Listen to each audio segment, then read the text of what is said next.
Adelino da Silveira conta que ao longo dos anos em que ele foi a Uberaba, conheceu muita gente. Gente boa, gente meio boa e gente menos boa. Algumas, o tempo foi apagando lentamente, mas jamais terá força suficiente para apagar de suas lembranças a figura encantadora de Jorge, protagonista da história que vou contar-lhes agora. A fantástica história de Jorge, amigo de Chico Xavier. Adelino o viu pela primeira vez numa daquelas madrugadas em que as reuniões do grupo espírita da prece se estendiam até ao amanhecer.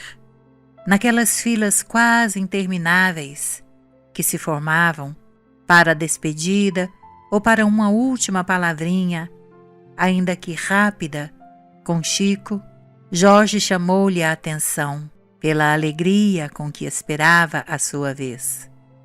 Chegava com passos cansados, andar trôpego, fisionomia abatida, mas os olhos brilhavam à medida em que se aproximava do médium. Conta Adelino que, não raro, o contentamento do rapaz se traduzia em lágrimas serenas, mas copiosas. Os pés rachados e descalços indicava que raramente teriam conhecido um par de sapatos. Seus trajes eram pobres. Por cima da camisa verde e da calça azul, um paletó de casimira apertava-lhe o corpo franzino, a pele escura, os cabelos enrolados e nos lábios uma ferida. Quando se aproximava, seu corpo magro, sofrido e mal alimentado exalava um odor desagradável, denunciando a falta de banhos diários. Em sua boca, alguns raros tocos de dentes totalmente apodrecidos. Quando falava, seu hálito era quase insuportável. Ainda que alguém não quisesse, tinha o movimento instintivo de recuo. As pessoas tinham pressa em dar-lhe algum trocado para que ele fosse comprar pipoca, doce ou um refrigerante, para ele sair logo de perto. Jorge morava com o irmão e com a cunhada num bairro muito pobre. Uma favela, na verdade. Quase um cortiço. Seu quarto era um pequeno cômodo anexado ao barraco do irmão. Algumas telhas, pedaços de tábuas de plásticos e folhas de lata emolduravam o seu pequeno espaço. O irmão e a cunhada eram boias frias. Jorge ficava com as crianças e os assistia, fazendo-lhes mingau e trocando-lhes os panos.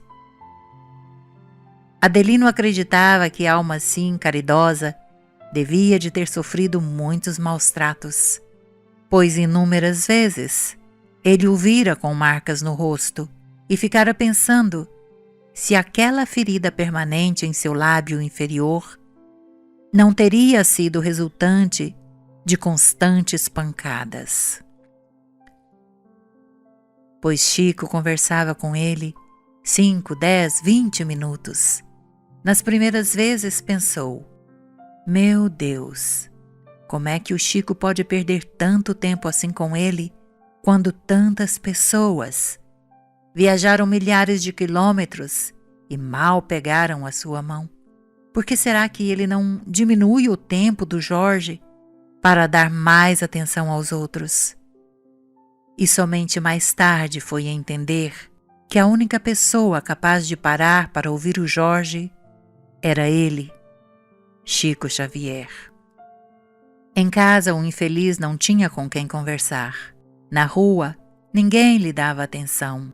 Quase todas as vezes em que ele lá esteve, lá estava Jorge também. Assim, por alguns anos, habituou-se a ver aquele estranho personagem que aos poucos lhe foi cativando. Anos depois, Adelino se emocionou às lágrimas ao contar a história de Jorge. Todos correm o risco de chorar um pouco quando se deixam cativar. Não é mesmo? Nunca ouviam de sua boca qualquer palavra de queixa ou revolta. Era comovente e enternecedor o diálogo de Jorge com o paciente médium, afirma Adelino. Jorge, como vai a vida? Ah, tio Chico, eu acho a vida uma beleza. E a viagem, foi boa? Muito boa, tio Chico. Eu vim olhando as flores que Deus plantou no caminho para nos alegrar. Do que você mais gosta de olhar, Jorge? O céu? O azul do céu, tio Chico. Às vezes penso que o Senhor Jesus está me espiando por detrás de uma nuvem.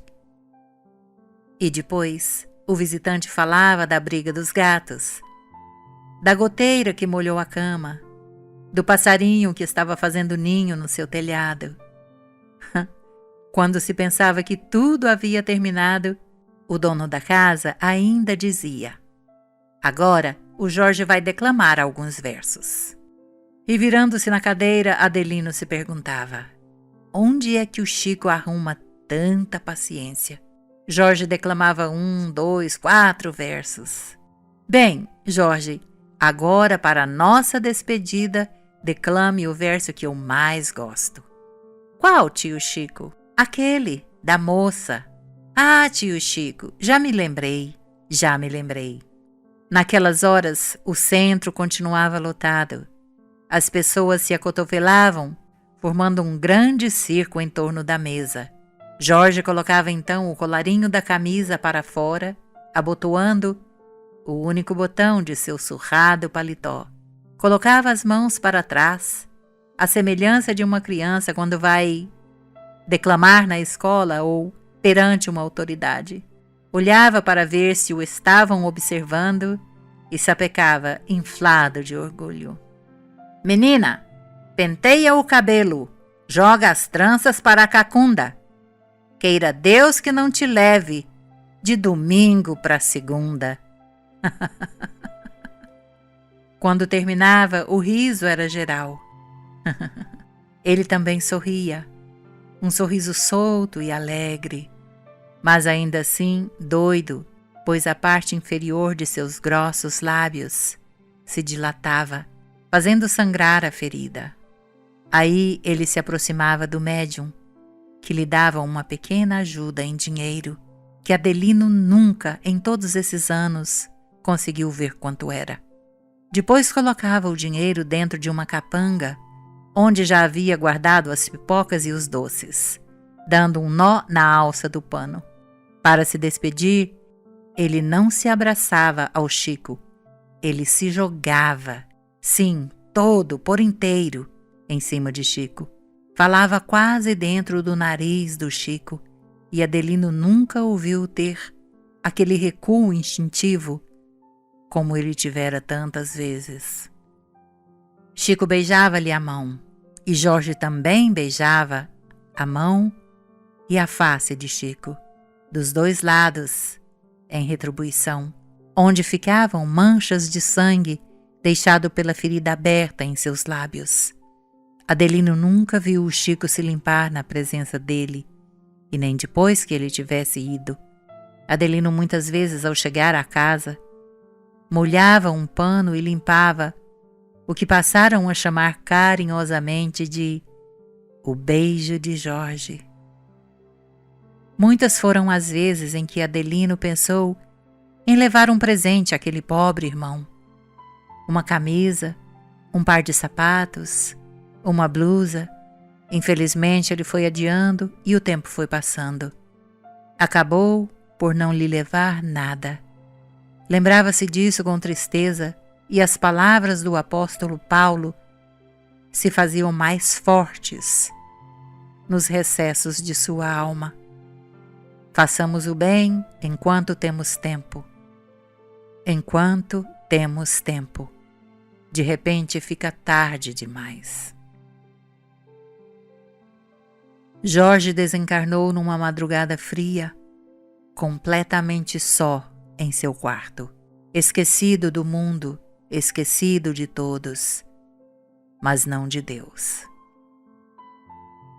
Chico contou que foi este nosso irmão, de pele escura, cabelos enrolados, ferida nos lábios, pés descalços, rachados, mau cheiro e mau hálito, que ao desencarnar, Jesus Cristo veio pessoalmente buscar. Entrou naquele quarto de terra batida, retirou Jorge do corpo magro e sofrido, envolto em trapos imundos, aconchegou-o de encontro ao peito e voou com ele para o espaço, como se carregasse o mais querido dos seus irmãos. Eis que estarei convosco até o fim dos séculos. Não vos deixarei órfãos. Ele não faria uma promessa que não pudesse cumprir.